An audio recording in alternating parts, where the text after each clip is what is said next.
Good morning, good afternoon, good evening, and good night, depending on where you are in the world.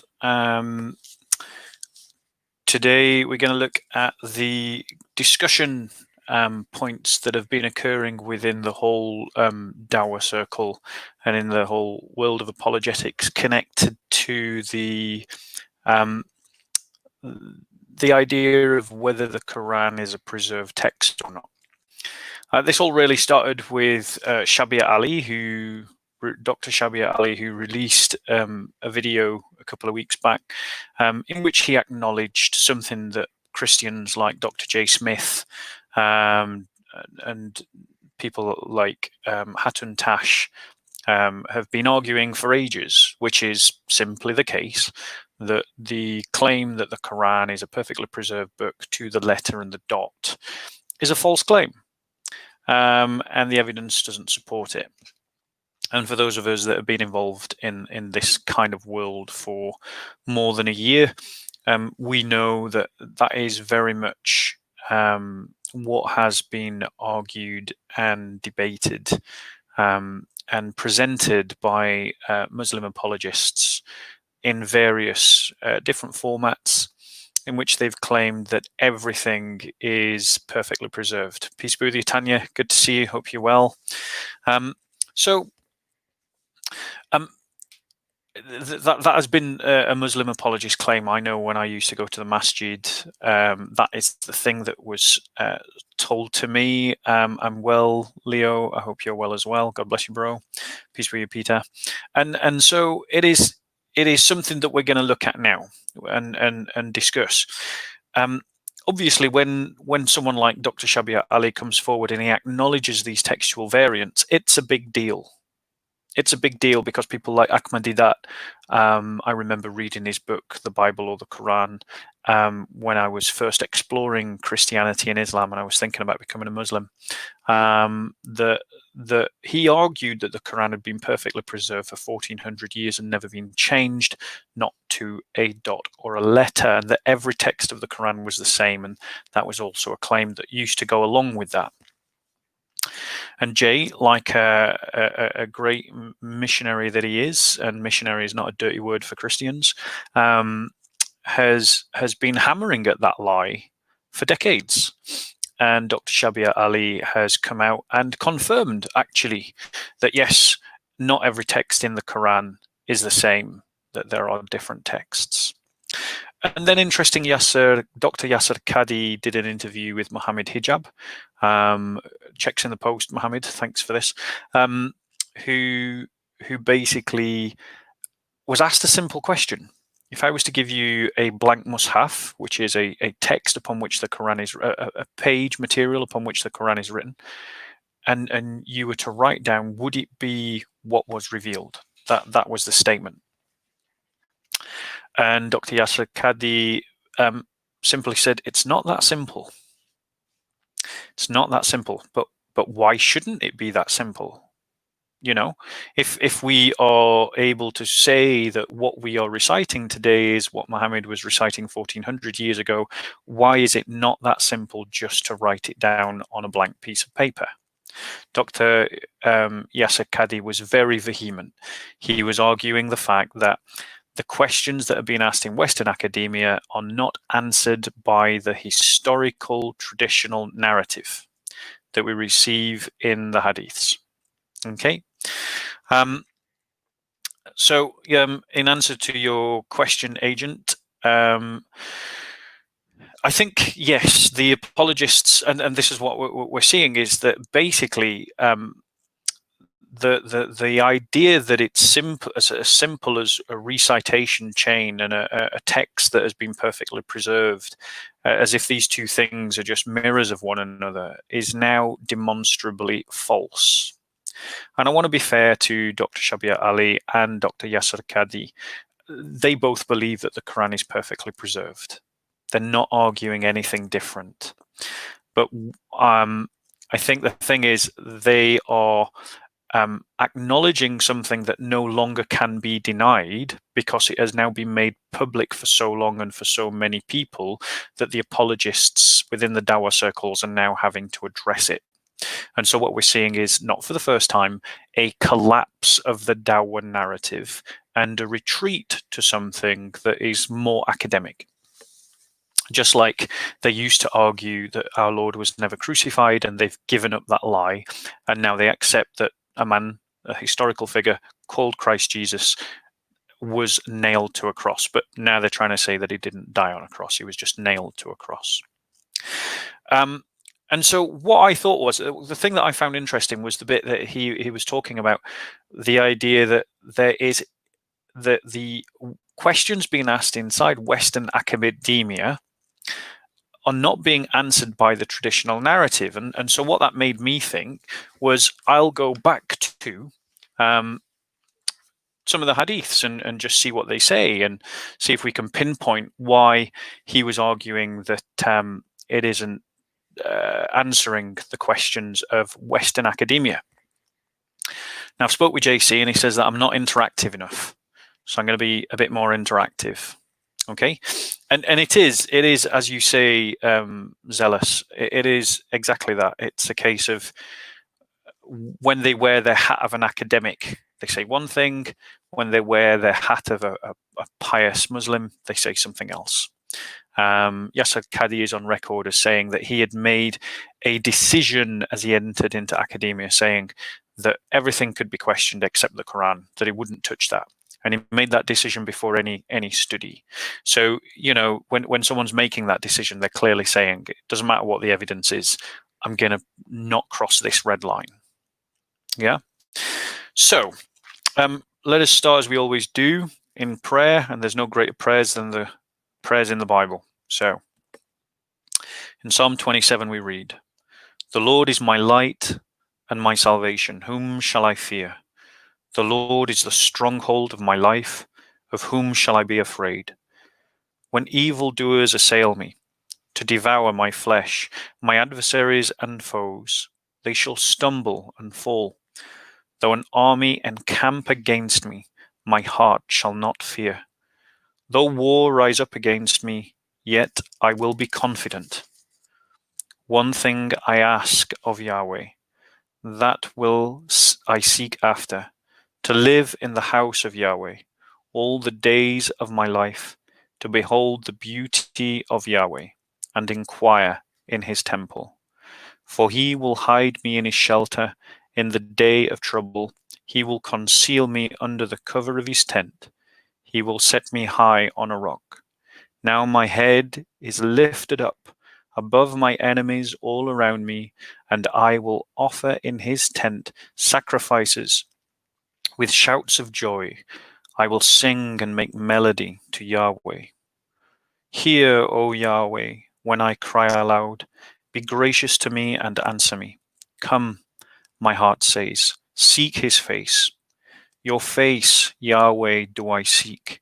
Do not hide your face from me.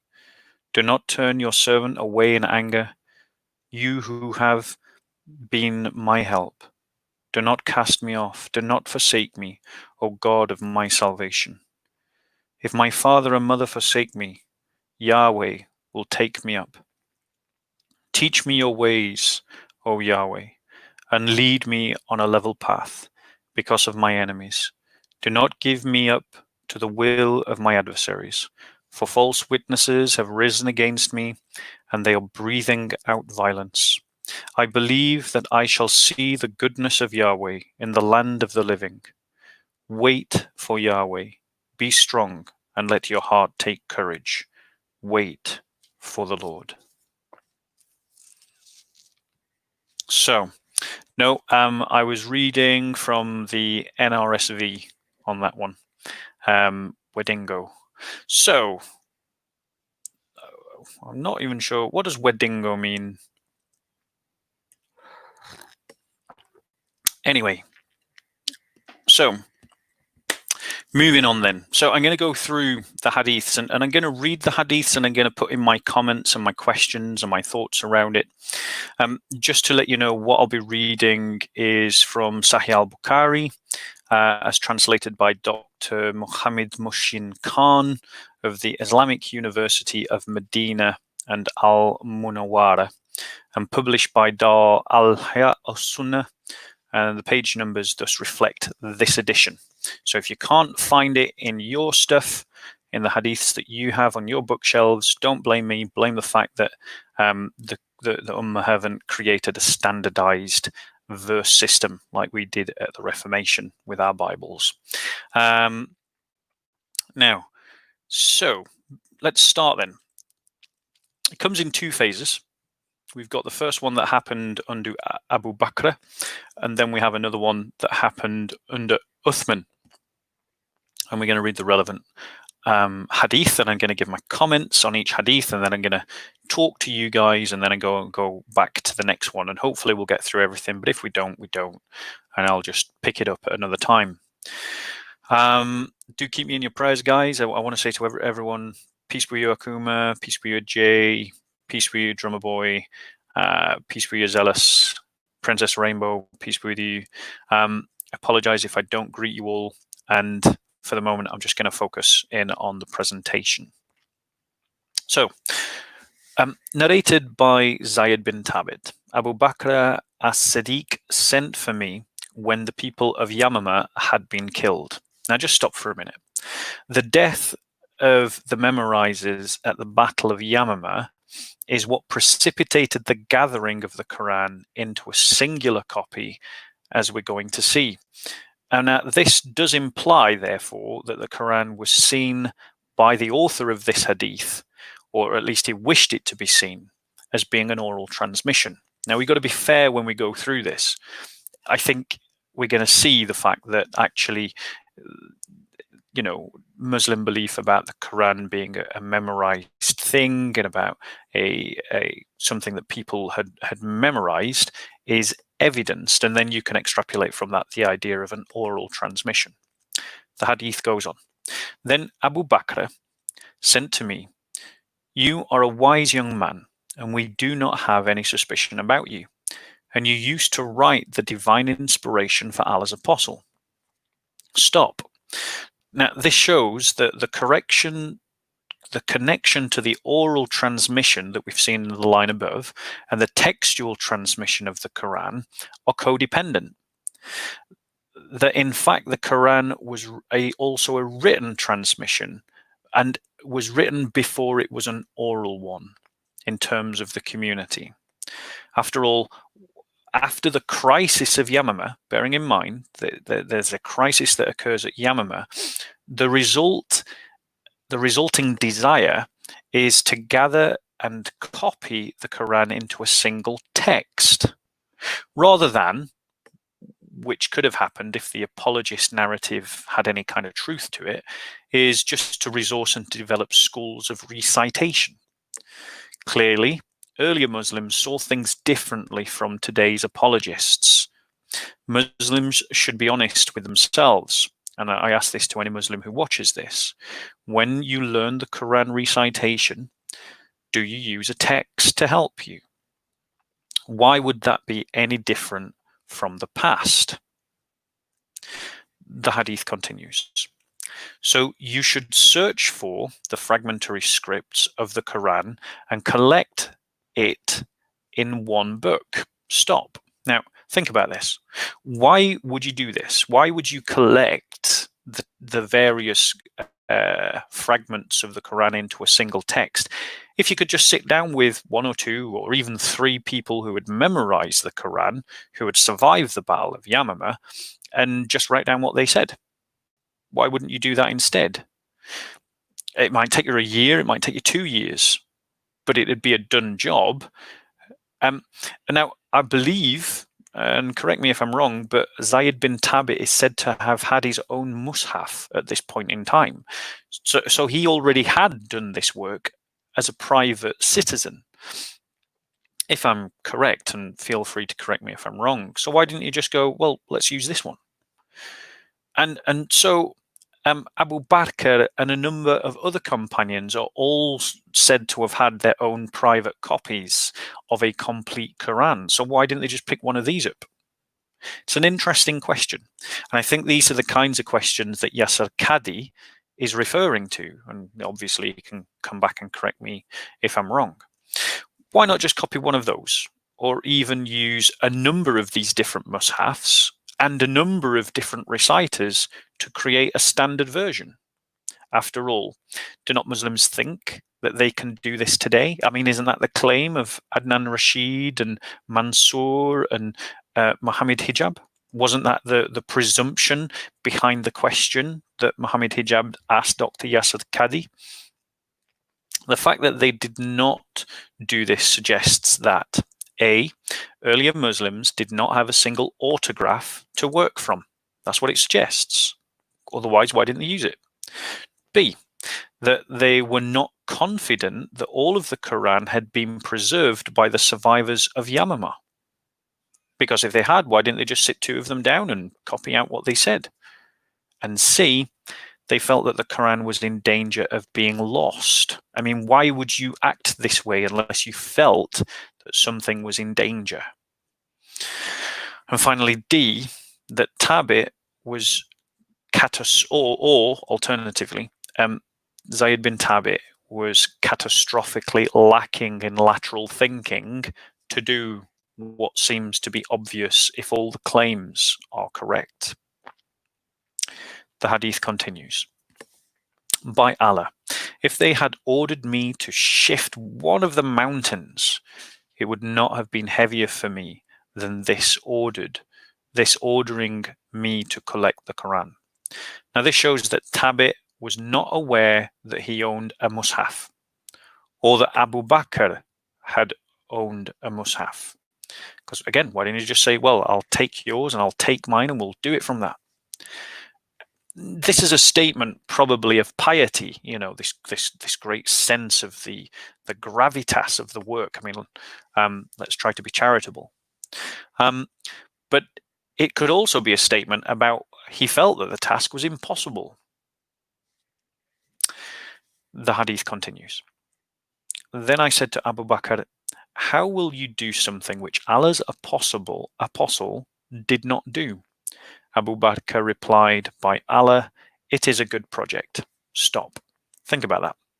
Here we see there is bid'ah right at the birth of Islam. The Quran states that Islam was a perfected religion. Now, they are doing something that Muhammad did not do, meaning that Muhammad did not have a mushaf, a compiled Quran, that he had passed on to the community. Nor did Thabit, nor did Abu Bakr. Or one of them would have said, hey, use this one. Islam is meant to be a perfect religion. But here you see an example of perfection being improved. And nothing says perfection like improvement. Why did Muhammad and Allah not foresee this problem? Why is it being left to the companions to rescue the Quran? The hadith continues. So I started looking for the Quran and collecting it from what was written on palm leaves, stalks, thin white stones, and also from men who knew it by heart. Now this tells us, when you think about it, this tells us that the people who survived the Battle of Yamama did not know the whole of the Quran in themselves. After all, why not just sit with a small group of them and write out what they say? Furthermore, it shows that earlier Muslims did not see the oral preservation as sufficient a witness to the certainty of the Quran's preservation. Otherwise, they wouldn't have acted in the way that they did. And finally, it shows the fragility of the Quran as a text within the earliest Muslim community. It's on stalk leaves, it's on thin white stones, it's in men's hearts, it's got little scraps here and little scraps there. That's a very fragile place to begin with. It's in people's hearts, but it doesn't seem to be that one person has it all in his heart. Furthermore, if these materials were the first things that the Quran was written on, why would we not see them being preserved? Why is it none of them have survived down to the present? I mean, again, please correct me if I'm wrong, but this would be, something that you'd want to hold on to for sure. It'd be something that you would want to keep and preserve, and you would want to look after it. I mean, after all, isn't it precious to you? Why aren't these things in museums? Why is it the Muslim community lost them? Where did they go? So I was reading from Sahih al-Bukhari, volume 6, 509, which can be found on the above mentioned text on page 478 to 479. Now, what it appears is happening here is that the writers of the Hadith are trying to address concerns felt in their own time. Because bear in mind, the Hadiths were written hundreds of years later. They weren't written at the time of Muhammad.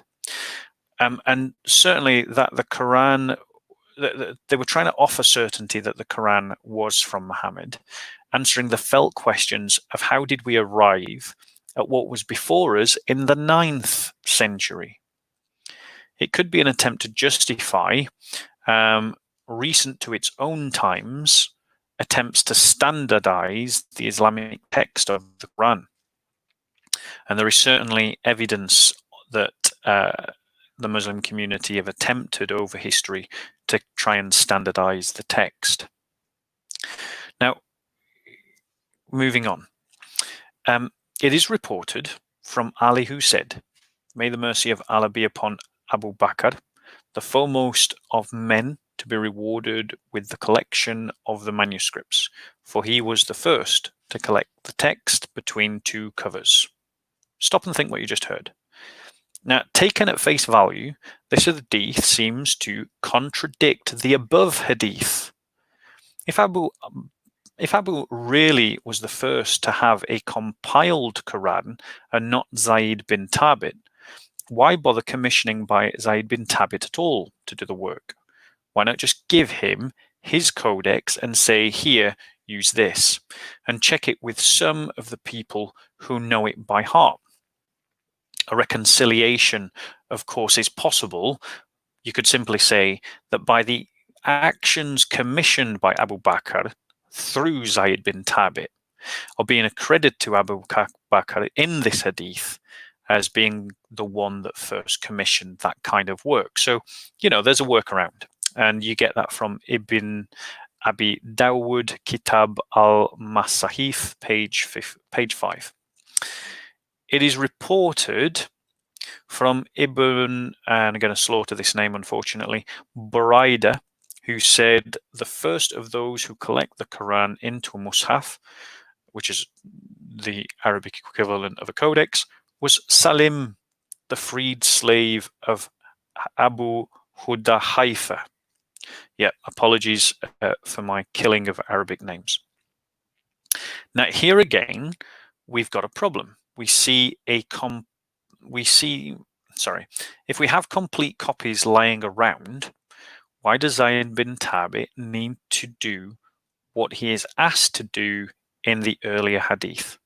Why does he feel it is such a weighty task to do something that has already been done? And why does he think that some verses were only found with one person?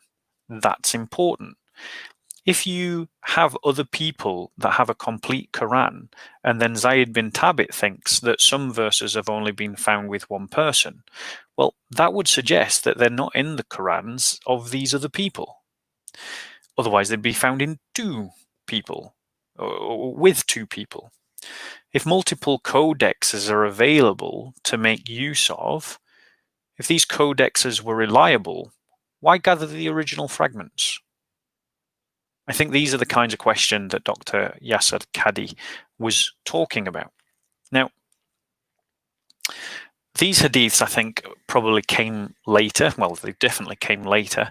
And for me, they account for the kinds of questions I'm asking about the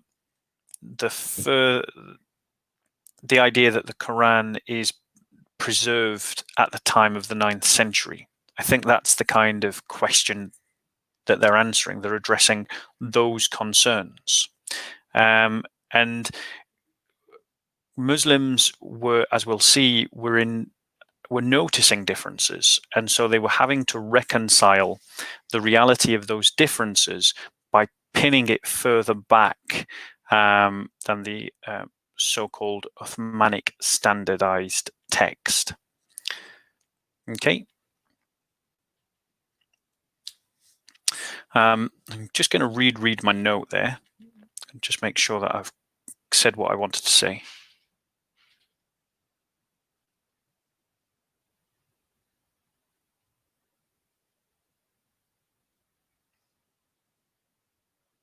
Yeah, so they were pushing the idea back beyond Uthman's standardization. Okay, so how are you finding it, guys? Are you finding this useful? Are you finding it interesting? Please drop us a 1 if you are and a 2 if you're not, just so that I know it's worthwhile. Let me just get this. Got a bit.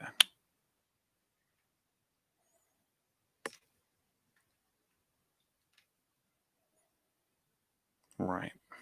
So, thank you, Ronnie. At least someone's listening. Everyone else has probably just gone to, oh, there we go. Everyone's listening. Brilliant. Tatanya is very emphatic. Thank you. God bless you guys. So, moving on to the next bit of evidence. Many of the passages of the Qur'an that were down were known by those who died on the day of Yamamah, but they were not known by those who survived them. Wow. Just think about what you heard. Many of the passages of the Quran were known by those who died on the day of Yamamah, but they were not known by those who survived them. Just think about what you heard. This is an embarrassing admission, and therefore it should not simply be dismissed, because people are unlikely to invent stories that put them in a bad light. Therefore, when Muslim sources themselves are suggesting that portions of the Quran are lost, that should actually give us reason to believe that it is a genuinely ancient belief. This would concur with the evidence suggested in the very first hadith that we looked at, and this also suggests at the time of writing, the author of this material did not share the confidence of today's apologists that such material had been preserved in memorization or in writing. This continues. Nor were they written down. Oh my gosh, this just got worse. Because immediately the apologist mind goes, well, yeah, maybe they didn't survive in a oral transmission, but they were written down somewhere, and then Zayd bin Thabit was able to recover them from that. But no, it says clearly, nor were they written down.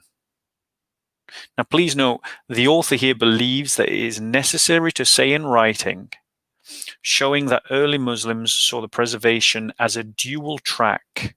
So the fact is, this author of this particular passage, Ibn Dawood, Kitab al-Masahif, page 23, is saying that it was in oral and in written form. And it didn't survive in either the oral or the written form, which means that he thought that any kind of preservation had to go along 2 tracks, not 1 track, as our modern day apologists are retreating to. And it says, didn't survive orally or in writing. It continues, nor had Abu Bakr, Umar, or Uthman by that time collected the Quran, nor were they found with even 1 person after them. That's pretty devastatingly embarrassing. And this is quite emphatic a statement. It's literally saying, black and white, there's bits of the Quran that are lost. They were known by people at the Battle of Yamamah, but they weren't known by the people that survived the Battle of Yamamah. They weren't written down, and they were gone before Uthman, Abu Bakr, Umar had managed to compile a Quran. It's quite clear. The fact that this is such an embarrassing statement means that it falls under the criteria of embarrassment, which means that we shouldn't dismiss it, because communities don't make up embarrassing stories. It's a bit like, why would Mark hang the first testimony of the witnesses upon women, especially when in the first century women couldn't even give testimony in Jewish courts because their testimony was not to be believed. It's an embarrassing story, so embarrassing that even when Paul gives his lists of witnesses, he just gently sidesteps the fact that the women were there, which showed, the reality of that kind of embarrassing criteria. Moving on. This next one is from As-Sayuti al-Itqan fi Ulum al-Quran, page 524. It reads, "It is reported from Ismail ibn Ibrahim, from Ayub, from Nafi, from Ibn Umar, who said, 'Let none of you say, I have acquired the whole of the Quran. How does he know what all of it is when much of the Quran has disappeared? Rather let him say, I have acquired what has survived.'" That's pretty black and white. You know how the Dawah team say, show me in black and white, show me a clear statement, show me a non-ambiguous statement. Well, this is very non-ambiguous. It is very clear. It is saying, you haven't got all the Quran, you've got what survived, that much of it has gone. Now, it's a very clear statement. These words speak for themselves, and they don't need much further commentary, except to state that there is clear evidence that earlier generations of Muslims, much closer to the time of Muhammad in culture, time and space and language, did not have the confidence that today's Islamic apologists have. One has to obviously ask the question, why, taking into account other archaeological evidence, as demonstrated by people like Dan Gibson and Jay Smith and Dr. Daniel Brubaker and Dr. Keith E. Small, it seems clear that the Quran we have today is not identical to the one of earlier times, despite a genuine effort both to preserve and standardize the text. Furthermore, what we have here is evidence that match the criteria of embarrassment and the idea of multiple independent sources saying the same thing. Along with archaeological evidence, it makes it very clear that Quranic preservation is a highly questionable historical claim. Now, I want to be clear. I believe that the Quran is a very well preserved text. Very well preserved text. Extremely well preserved text.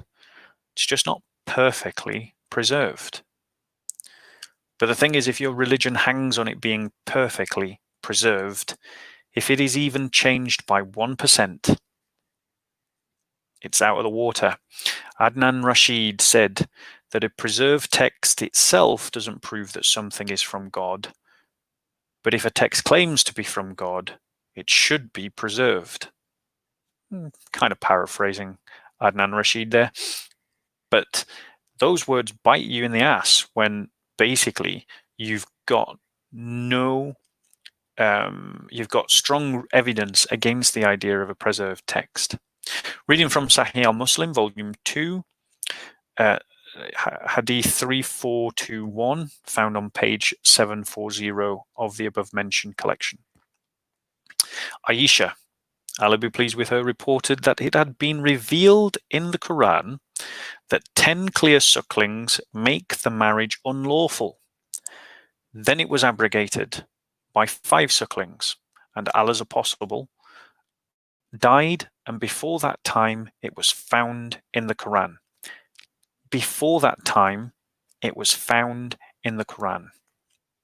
Here we have a third source independently verifying what the other sources are saying, but with a clear example. Here the author of this hadith ascribes to Aisha the belief that the Quran changed before and after Muhammad's death. This change may have been justified as an abrogation before Muhammad's death. However, this begs the question, why do some of those abrogated verses in the Quran survive in the Quran today and others do not? What this suggests is that the filtering process of what was removed from the Quran before Muhammad died and abrogated was simply ad hoc. But it also demonstrates that there was further loss after Muhammad's death that is not accounted for. I think what I think this all points to in my sort of summary conclusion, and I've not finished, not even by a long shot, I'm just jumping ahead because I want to get my conclusion in before I run out of time, it is the idea that there was far more revealed as the Quran in the time of the Prophet than ever made it into the very first codex of the Quran. That there was much more said, and that actually what ended up being in any codex was far less. And an example to prove my point, here's another one. From As-Sayuti al-Itqan fi Ulum al-Quran, page 524. Zayd ibn Hubaysh reported Ubay ibn Ka'b said to me, what is the extent of Surah Azab? Now, just for those of you that don't know, it's 73 ayahs. Okay, so bear that in mind. Ubay ibn Ka'b said, I said, 70. Now, please note, the author was unsure about the number of the verses in his own time, or 73. So he's saying 70 or 73. He's not quite sure. Fair enough. Bad memory. He said, yet it used to be equal to Surah Baqarah. Now the problem is, Surah Baqarah is 286 ayahs long. So it is today 73, but it used to be considered 286. Again, this is independent, it's embarrassing, and it demonstrates that at least the version of the Quran known to this person, whether this person is really Ibn Ka'b or just the person that's writing the Hadith, was different from the version of the Quran known to our own time, or possibly at the time of Muhammad, before he died, with a huge section being removed or lost. We don't know. Why would you say this? It's not a small number. This is a comparison that is made, and it demonstrates a loss of over 100, I think over 150 ayahs, over 150 verses. And it's ironic that, you know, you hear people like Hashim and Mansour and those guys all saying, oh, you never hear Muslims argue about how many ayahs are in the Quran or how many surahs. Well, actually, it would seem that they were doing it in the past, not today. Now, continuing. Sahih Muslim, volume 2, ayah Hadith 2286, found on page 501. We used to recite a surah which resembled in length and severity the surah Barat. I have, however, forgotten it, with the exception of this, which I remember out of it. If there were 2 valleys full of riches for the son of Adam, he would long for a 3rd valley, and nothing would fill the stomach of the son of Adam but dust. Now here the hadith suggests that one of the companions of the Prophet forgot a whole section of the Quran except for one verse, the verse quoted, and which is not found in the Quran today. Now, this brings up a number of points. Firstly, that the Quran of his day, the one known to him, was different from the one known in our time. The second is that if we allow a Muslim apologist's argument and we do a stress test of their argument that the Quran is an oral transmission, that means that every recitation difference counts as a variant, a bit like a textual variant. And each time they forget a word, a letter, a passage, this counts as a variant in the same way that you would have a textual variant. Every oral transmission, therefore, that is imperfect counts as a variant recitation. This here is a witness to a different oral transmission variant. Now, hope you're following me, guys. Yep. Yes, Gregorian, there are Shias that do argue that, and thank you, peace be with you, Matthew. Hope you guys are doing all right. Hope we're doing good. Moving on. Do want to fire at a question while I'm reading. I'm not going to see it. So if you want me to see what you've got to say, then you need to wait until I'm talking like this, so that you can catch my eye. Okay. Oh, my computer is rubbish. It isn't actually. It was a very genuine gift. It's just me. I'm such a boomer tech. I don't know even how to work it properly. Honestly. Anyway, thanks be to God. Let's move on. So in Sahih al-Bukhari, volume 5, hadith number 416, found on page 288, we read, "We used to read a verse of the Quran. Stop." Please note again the fact that the Muslim writer here is saying that we're learning the Quran from written text. We used to read a verse of the Quran. So he's saying that, you know, that's the means of transmission. So that means that textual variants do count. The kind of argument made by Hatun Tash and Dr. Dan Brubaker and Dr. Keith E. Small and Dr. J. Smith, they count because the earliest Islamic sources give credence to the idea of the Quran as a written transmission.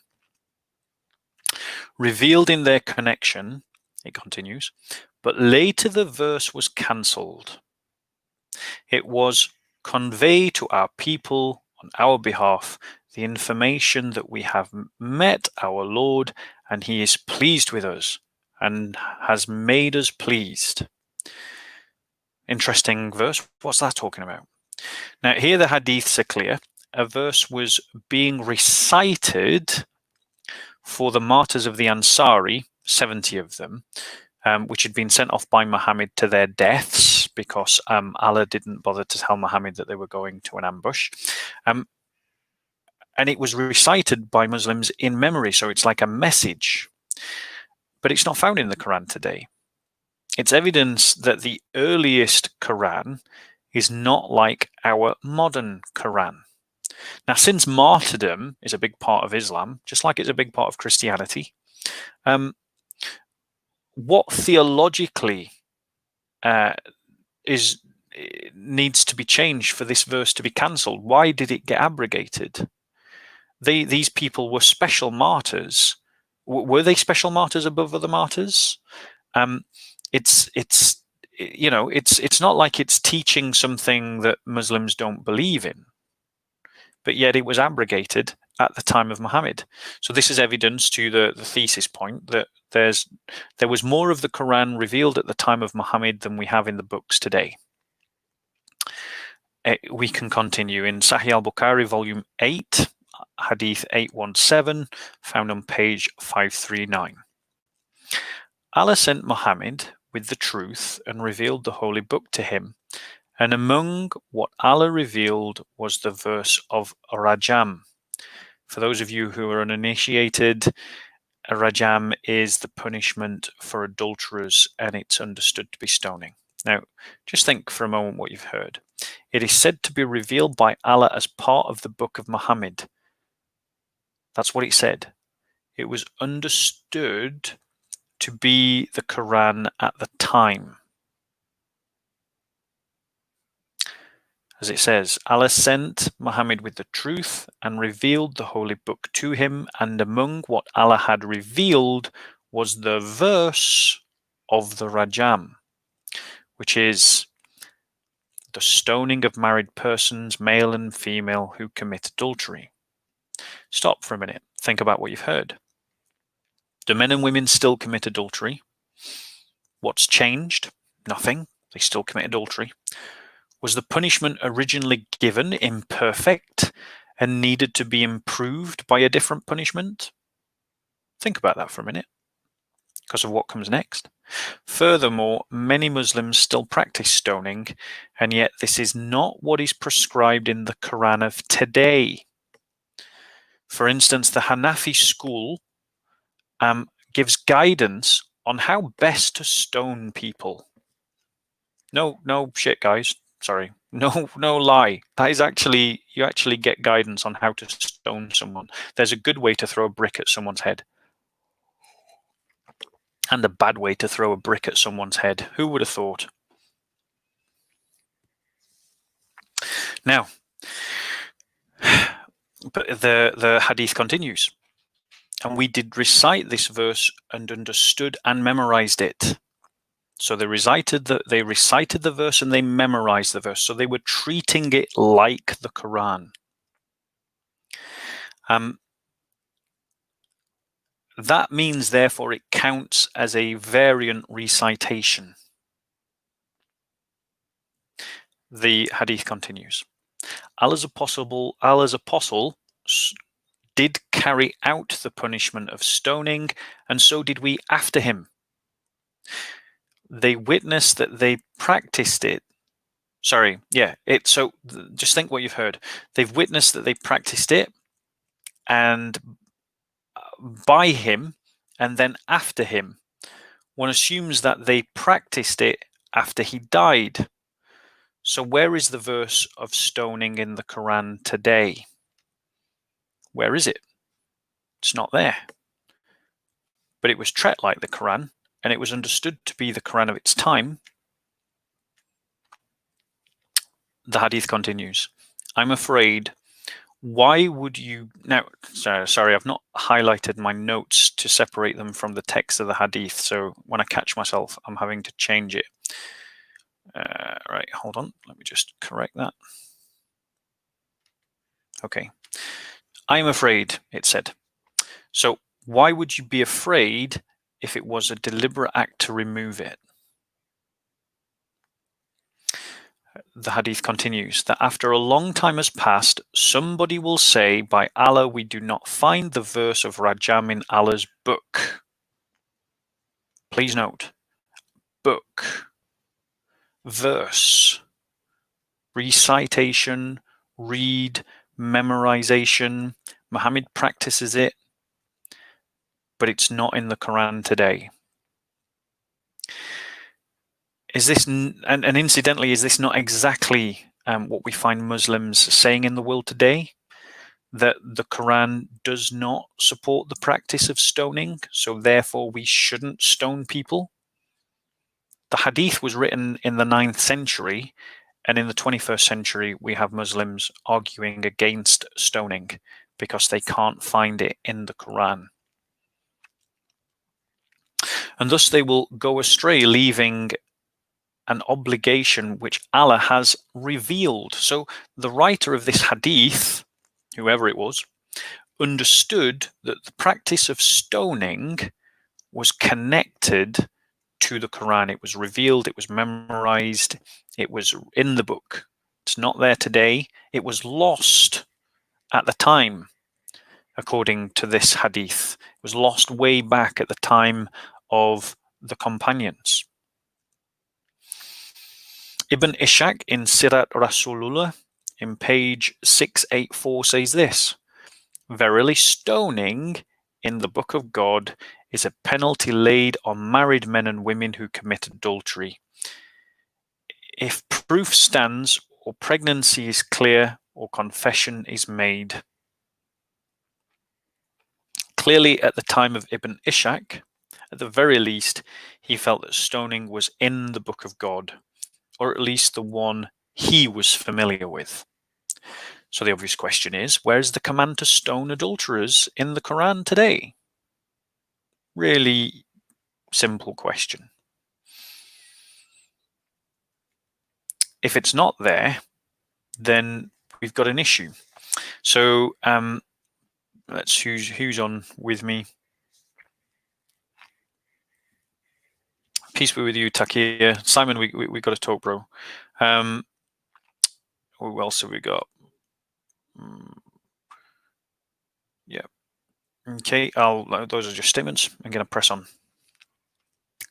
So, reading from Muwatta Imam Malik, page 350.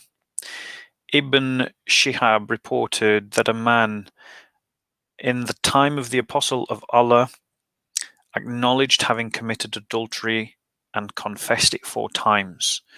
The Apostle of Allah then ordered that he was stoned. So the practice of stoning is evidenced as being something that Muhammad did. Muhammad is said to have revealed a verse about stoning and practiced it. Muslims, or some Muslims, still practice stoning today, even receiving guidance about the best way to throw bricks at someone's head. Though some do not, and that's important. Why don't they? And the reason that they give is that there's no verses in the Quran supporting the idea of stoning. So if Muhammad practiced stoning without a Quranic injunction to do so, and therefore in contradiction to the clear instruction from Allah about what to do with adulterers, which is to lash them, just in case you're interested, yeah, doesn't that mean therefore that Muhammad has committed bid'ah? That he has done something that Allah has not commanded him? Allah says whip, Muhammad says stone, and yet Muhammad trumps Allah. Doesn't that make him an innovator? Doesn't that make him a false prophet even by Islamic standards? Someone who mixes his own judgments and opinions with those of Allah because he is the status of a prophet. Everyone does what he says.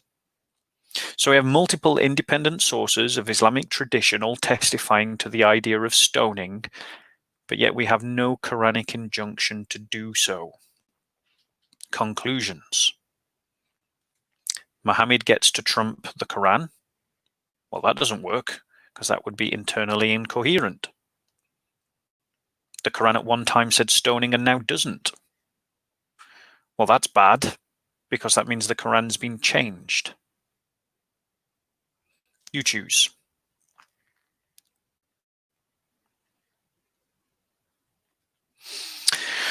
Reading from Masyuti al-Ikan fi Ulum al-Quran, again from page 524. Zibir ibn Hubasai reported Ubay ibn Ka'b said to me, "What is the extent of Surah Ahzab?" I said 70 or 73 verses. He said, "Yet it used to be equal to Surah Baqarah, and in it we recited the verse of stoning." Now that's something that we referred to earlier in our talk. We're just going back to it and looking at it in a bit more detail, but it's now relevant to the issue of stoning. It clearly identifies that a stoning verse was there. Thus, the corpus of the Quran at the time of Muhammad is clearly said to be larger than it is today. I said, "And what is the verse of stoning?" He replied, "The fornicators amongst the married men and married women, stone them as an exemplary punishment from Allah, and Allah is the mighty and wise." So it actually gives the verse. Okay? Here the stoning verse is revealed as being of certain words. Where are these words today? This shows that the Quran of Muhammad's day is different from the Quran that succeeded him, with such strong evidence that even Muslim practice continues the practice of stoning. It's hard to believe that there could have been no Quranic injunction to ground this kind of behavior on, the absence of which would lend its support that much of what we think of Islam today as being was simply invented after the time of Muhammad and had therefore to be reconciled to the cultural practices that predate it. So in other words, it's the idea that you've got this practice of stoning that's so deeply rooted within Islamic culture, which was something that predated Islam. Let's be fair. It's not that the Muslims invented stoning. Other people were doing it, including the Jews. And yet we don't find any Quranic injunction for it. So what's going on? The Hadiths are trying to reconcile something. The absence of a Quranic injunction to do something, and the fact that the culture is doing it at the time that these kinds of words were written. So how do you reconcile that? How do you rationalize and justify the existence of a practice that you deem to be Islamic when you can't prove it in the Quran? Well, you make up a hadith that simply says it was in the Quran, but then we lost it. And then you can justify continuing to throw bricks at people's heads if they've committed adultery, but not having any Quranic injunction to do so. And that's what appears to be happening. Rory, you want to join the discussion? Type out for me your reasons, bro. What is it that you want to say?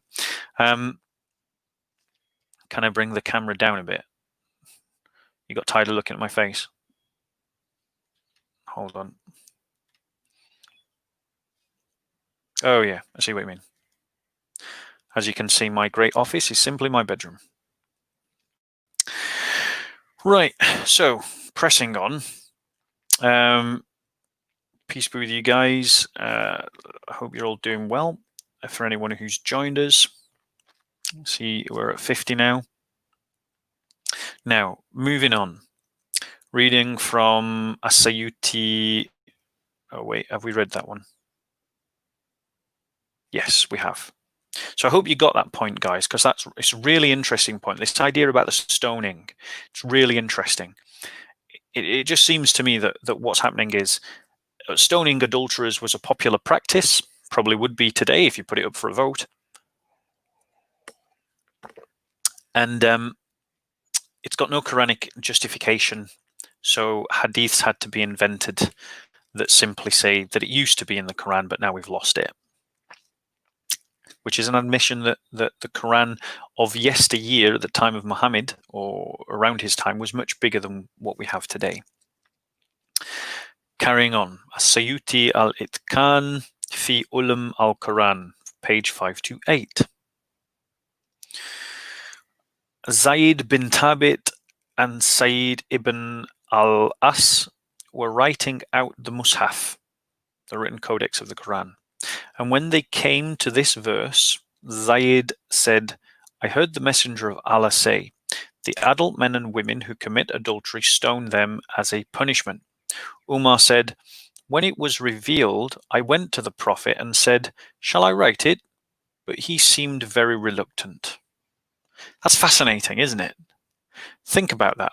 They understood it as being revealed, but were reluctant to put it. It seems that Muhammad was reluctant to put it in the Quran.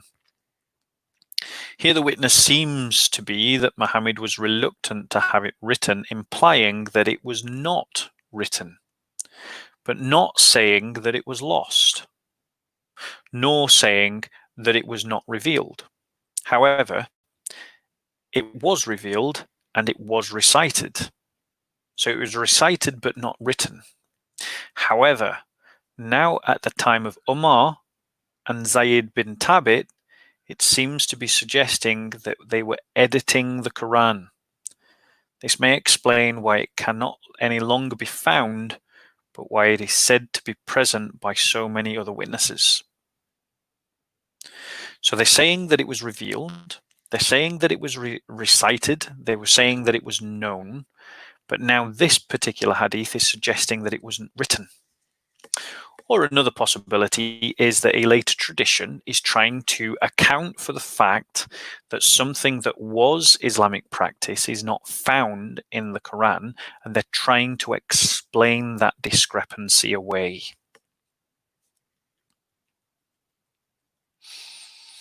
Reading from Muwatta Ibn Malik, page 352. Okay. Rory. Okay, Rory, you can definitely come on, mate. But just let me try and get through the presentation as best as I can. Or what I might do is I might come back on later on today and do a follow-up, and we can sort of discuss it, you know, as a launching off point to, you know, a general conversational show. But I just want to try and get through the presentation as best as I can. See that you do not, this is reading from Muwatta Ibn Malik, page 352. See that you do not forget the verse about stoning. So this is a highly suspect statement. Why would you say, see you do not forget?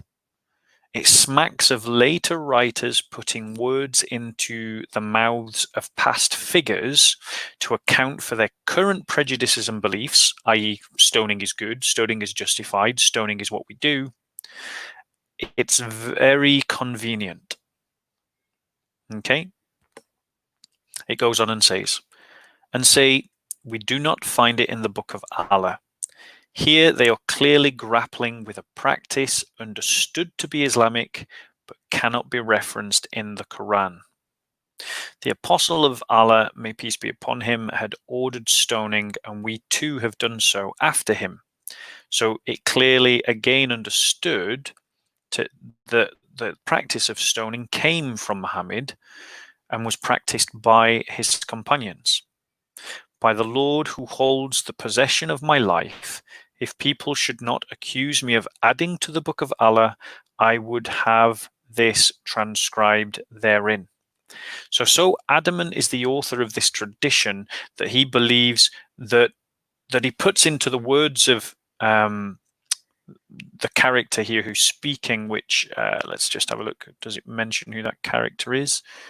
Can't say off the top of my head. That he's put into the words of this character that he would have added it to the Quran had he not been accused. And I think, to me, again, this smacks of revisionism.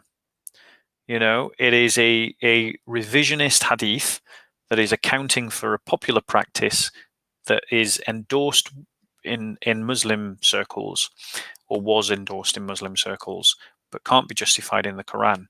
And interestingly, is being rejected by increasing number of Muslims today, because it's just not needed. I'm afraid that after a long time, this is reading from Sahih al-Bukhari, volume 8, hadith 817, page 539. I'm afraid that after a long time has passed, somebody will say, by Allah, we do not find the verse of Rajam in Allah's book, and thus they will go astray by leaving an obligation which Allah has revealed. Now, ladies and gentlemen, this is exactly what is happening today. If you just Google it, you'll find that there are Muslims arguing against the idea of stoning. And they're arguing against the practice on the basis that it's not in the Quran. And the fact that so many Muslims have done this in the past demonstrates that to many, the hadiths can and have taken precedence over the Quran. So the fact that many Muslims do practice stoning and seek to justify it and defend it, even though it's not in the Quran, demonstrates that actually hadiths trump the Quran. Think about that for a minute. You see, the narrative that we get from the apologists vis-a-vis the reality on the ground, it just doesn't line up. And I've said it multiple times, there's 3 ways to tell something is false. Is it internally incoherent?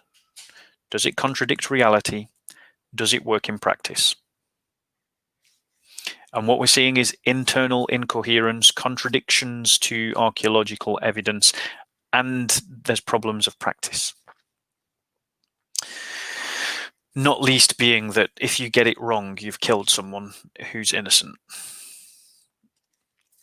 Now, these hadiths seem to suggest that at the time of their writing, the practice of stoning was common and popular, but could not be validated from the Qur'an. So, or at least from the Qur'an of the 9th and 10th centuries. And so Muslims were trying to account for this discrepancy, and in such a way that they could keep the popular punishment, but explain why it was not found in the Quran. If these hadiths are true, and I'm not for one moment suggesting that they are, the Quran has been changed. Of these, or alternatively, these Sahih hadiths are not Sahih. Either way, you've got a problem. Muslims have been, therefore, acting contrary to the Quran for centuries. For centuries. Or at worst, Muhammad instigated something, everyone, because he was a prophet and he could, and there's no Quranic revelation to justify it, which means that Muhammad would be culpable of bid'ah and innovation. Now, Rory, who was it? Was it Rory Husky who wanted to jump on? Was it you, Rory? Let me just, I want to invite you on, but I want to invite you on, hear what you've got to say, have a cognitive point or two. I'll let you say your piece, but you won't be on forever, okay? So the brother, the ex-Muslim who wanted to jump on and talk, if you could jump on the link. I think it was you. Yeah, it was you, Rory. So if you wanna jump on, say, I'll let you talk about a point or two, and then we'll. Yeah. Peace be you, Rory. I'm all right, thanks be to God. How are you? Good. You know what you said about it would just prove Muslims, in a sense, don't worship Allah, but worship Muhammad in a sense, if you know what I mean. Yeah. I mean, if the Quran is saying one thing, which is to flog adulterers, and Muslims are doing something else, and they're doing that because Muhammad did it, then that means in the game of trumps, Muhammad trumps Allah on this particular issue. But if Muhammad trumps Allah on anything, then that's a massive problem. Yeah, I was going to say, this is going to be, there's this guy called, I think his name is Reason Answers. Mm-hmm. But he's a Christian like us, and brother in Christ. He actually made a video on Hamza Zotsis, the Greek convert to Islam. Yeah. He proved, Hamza Zotsis proved the case of, he made a response. You should watch that video. Type in Reason Answers apologetic videos. He made a case that Muslims worship Muhammad, but they don't realize it though. You'll have to email me the link. I ain't got time to do it today. No, not today. Yeah.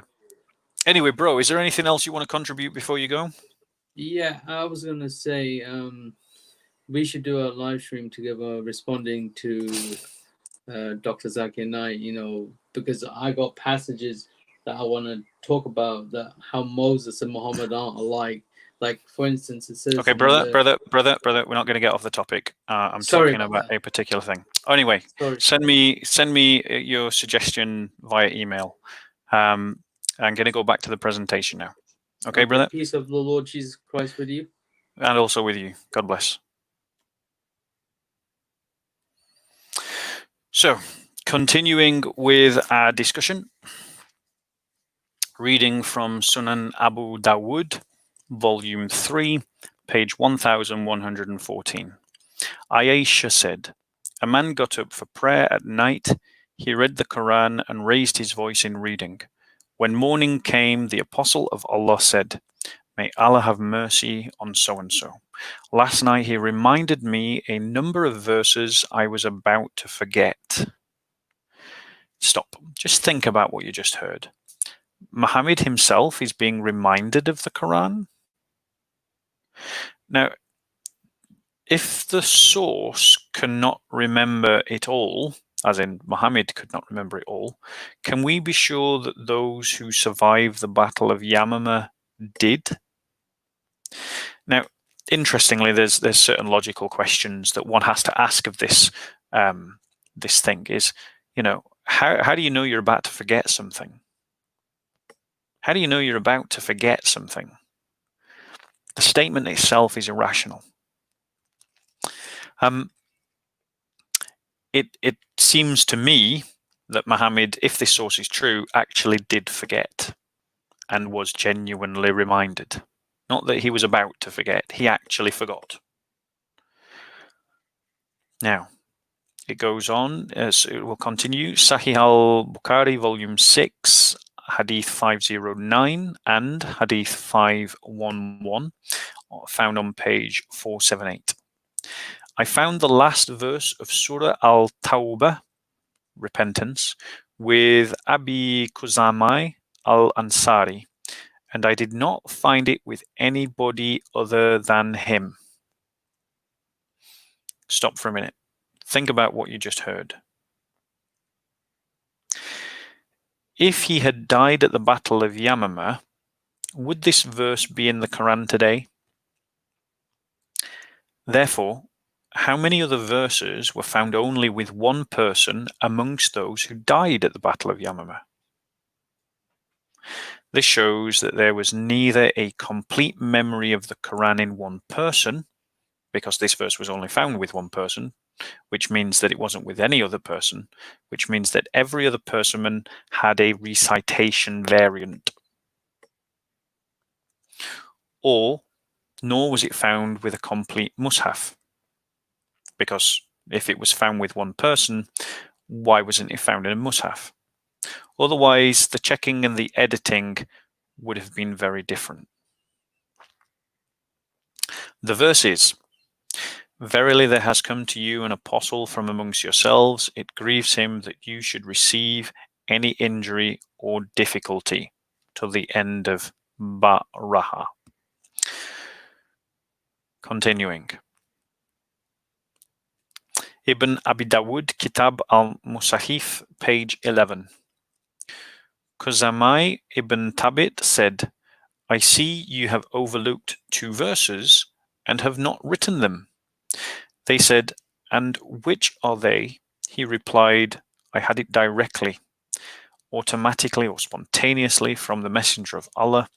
Surah 9, Ayah 128. "There has come to you a message from yourselves. It grieves him that you should perish.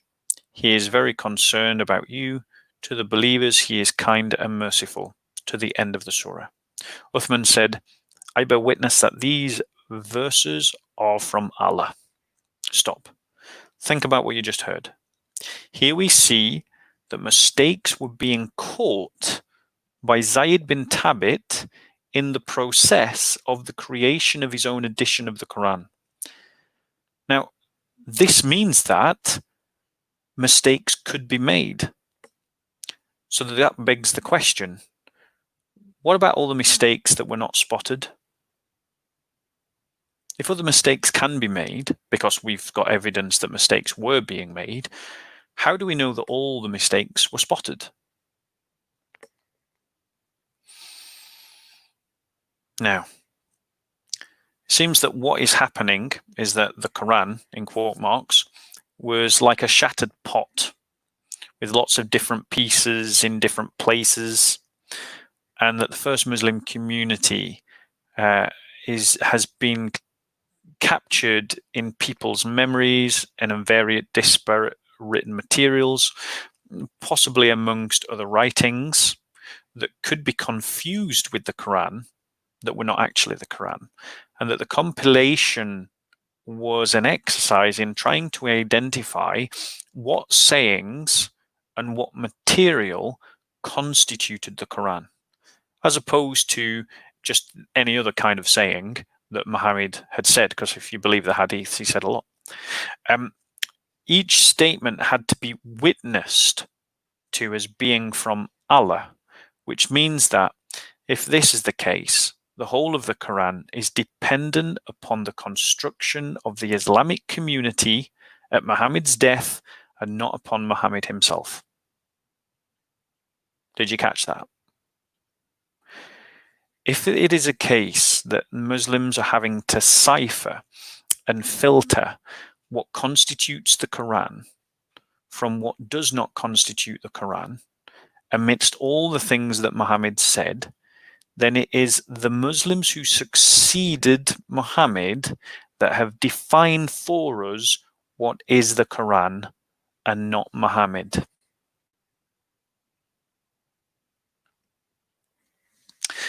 Their foibles, their memories, their imperfections are all at play. It is simply beyond human reckoning that such work could have captured so much prose and maintained it from such a poor starting point. Memorizers were lost, verses were found only with one person, the scribes forgot to write verses. The conclusion is that the Quran is not supported as a perfect text. The evidence doesn't support that. And I think these are the kinds of questions that Yasser Qadhi was referring to when he said that our traditional historical narrative does not reflect, does not answer some of the pertinent questions. Now, I'm only about halfway through this, and I'm going to have to stop. So I'm going to come back to this and carry on and do a part 2. Are there any questions? Any thoughts? Any comments? Anything that you guys want to say? If you're talking to me, put at me. If you're talking to someone else, continue your conversations. Okie dokie. I'll just wait for you guys to think of what you're saying. Otherwise, we'll draw it for a close today, and I'll come back probably either on later today or another day this week, and we'll finish off where we got up to. Never, Rory. Okay. I'll wait you to formulate your questions. Guys, just a bit of personal news whilst you're all thinking up your stuff. Oh, wait. You're welcome to Tanya. God bless you, sister. If you need to get in touch with me, anyone and everybody, here is my email address.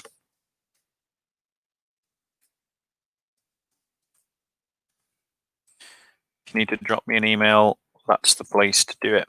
Just on a bit of personal news for me, these last couple of years I've been doing a discernment about what I feel God is calling me to do. And I feel that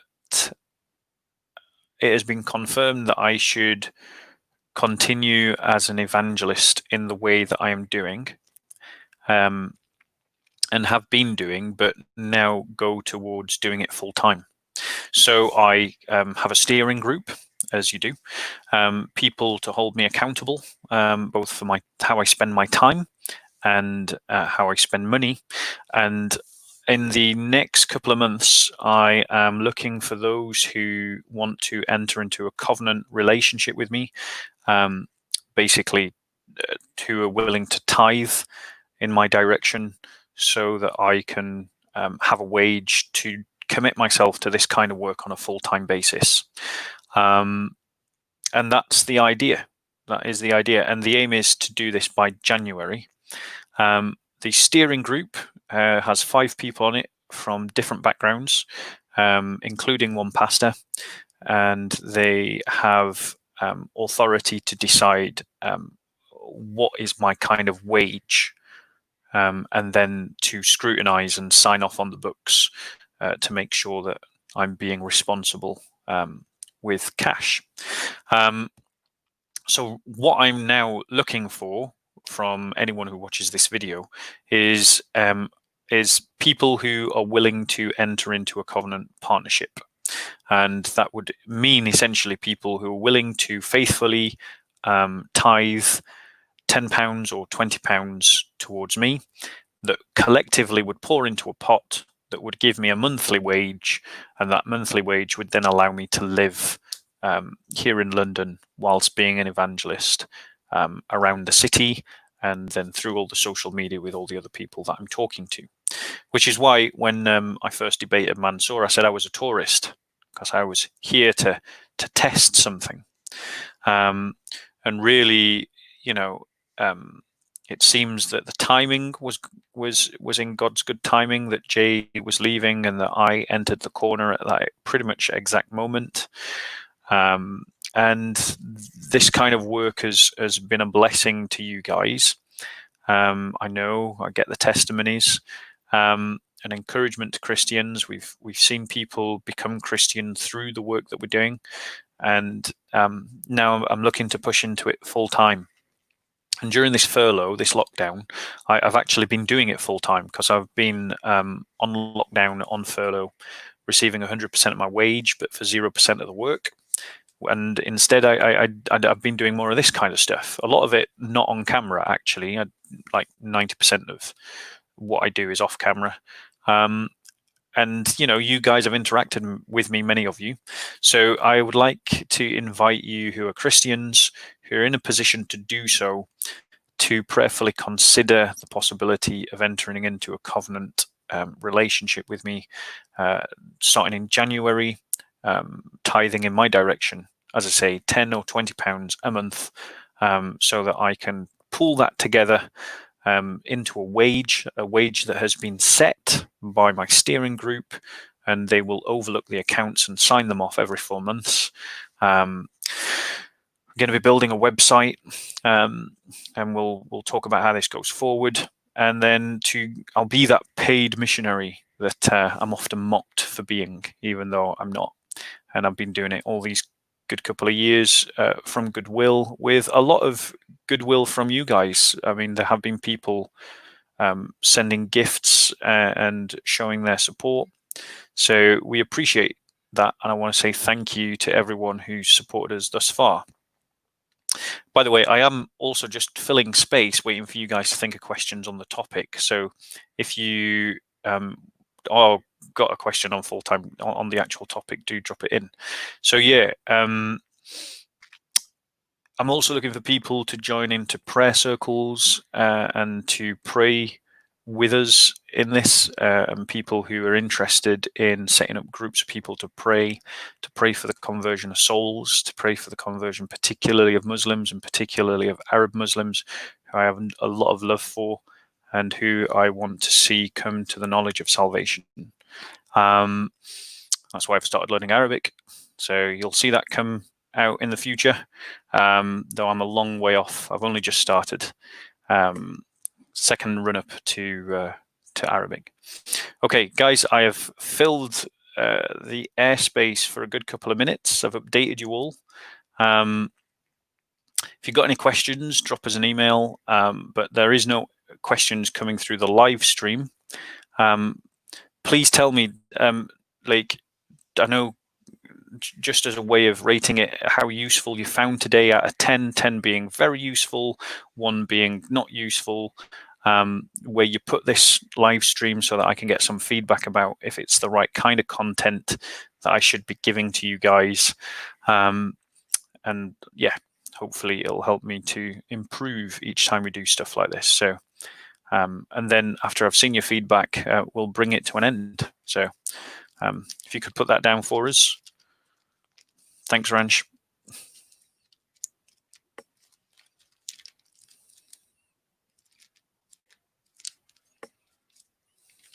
Just Ranch, no one else?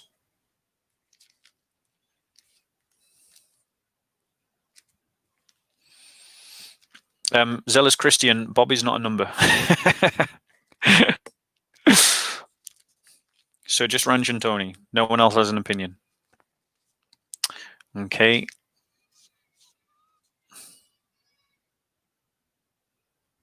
Okay.